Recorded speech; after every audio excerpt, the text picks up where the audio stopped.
15वीं सदी के अंत और 16वीं सदी की शुरुआत में भारत में बहुत से छोटे बड़े राज्य थे।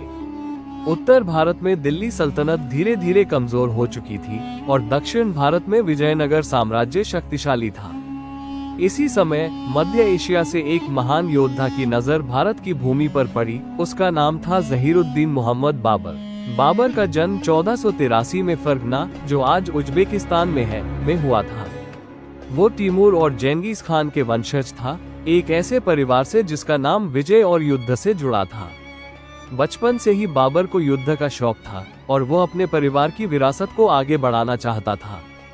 बाबर ने अपनी जवानी के दिनों में अपने परिवार के सुल्तानत के लिए कई लड़ाइयां लड़ी, पर उसके आसपास के राजवंश और दुश्मन भी बहुत मजबूत थे। कई बार उसका राज्य हाथ से निकल गया और वो नया रास्ता ढूंढने लगा।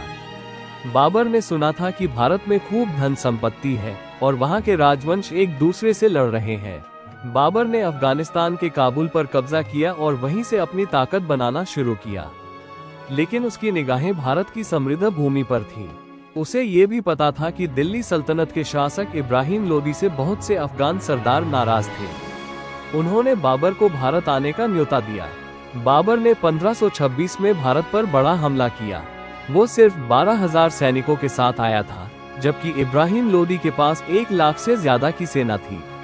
लेकिन बाबर के पास एक खास चीज थी, तोपें और रणनीति। उसने आधुनिक युद्ध तकनीकों जैसे तुलगमा साइड अटैक स्ट्रैटेजी का इस्तेमाल किया। 1526 में बाबर ने इब्राहिम लोदी की सेना को पानीपत के मैदान में टक्कर दी। ये लड़ाई भारतीय इतिहास के सबसे बड़े मोड़ों में से एक थी। बाबर ने अपनी सेना में बंदूकों और घोड़ों का अच्छा इस्तेमाल किया, जो उस जमाने में नया था। उसने इब्राहिम लोदी को हराकर अपना राज्य स्थापित किया। बाबर ने अपना राज्य बनाने के बाद अपने शासन को मजबूत किया, लेकिन उसके सामने कई चुनौतियां थीं, जैसे कि दूसरे राजवंश, स्थानीय सुल्तानत और प्राकृतिक कठिनाइयां। पर बाबर अपनी युद्ध कला और राजनीति के हुनर से इन सब का सामना करता रहा।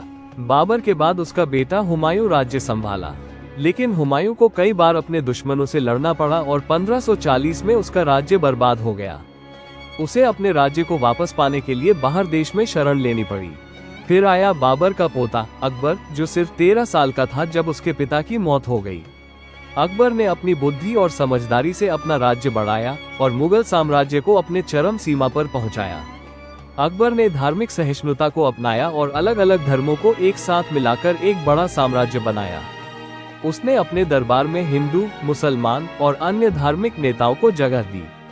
इससे लोगों में एकता बढ़ी और राज्य मजबूत हुआ। अकबर के बाद जहांगीर और उसके बाद शाहजहां आए, जिन्होंने मुगल कला को और उज्जवल बनाया। ताजमहल जैसे कलात्मक अनमोल रत्न इसी दौर के हैं। और फिर आया औरंगजेब, जिसके शासन में मुगल साम्राज्य अपने सबसे बड़े भौगोलिक विस्तार पर था। लेकिन उसके कठोर धार्मिक नीति ने लोगों में नफरत बढ़ाई और कई अलग अलग बगावत शुरू हो गई। 18वीं सदी के अंत तक मुगल साम्राज्य धीरे धीरे कमजोर पड़ने लगा। बाहर से ब्रिटिश और अन्य यूरोपीय शासकों ने भारत में अपनी छाप छोड़नी शुरू कर दी। मुगलों ने भारत की राजनीति, कला, संस्कृति और व्यवहार को गहरा प्रभावित किया। उन्होंने नए कानून, शासन प्रणाली, भवन और कला की निर्मित की, जो आज भी हमारी विरासत का हिस्सा है। ये थी कहानी कैसे बाबर ने भारत पर अपना राज्य स्थापित किया और मुगल साम्राज्य ने भारत की कहानी को बदला। आज भी हमारे इतिहास, कला और संस्कृति में मुगलों का गहरा प्रभाव दिखाई देता है।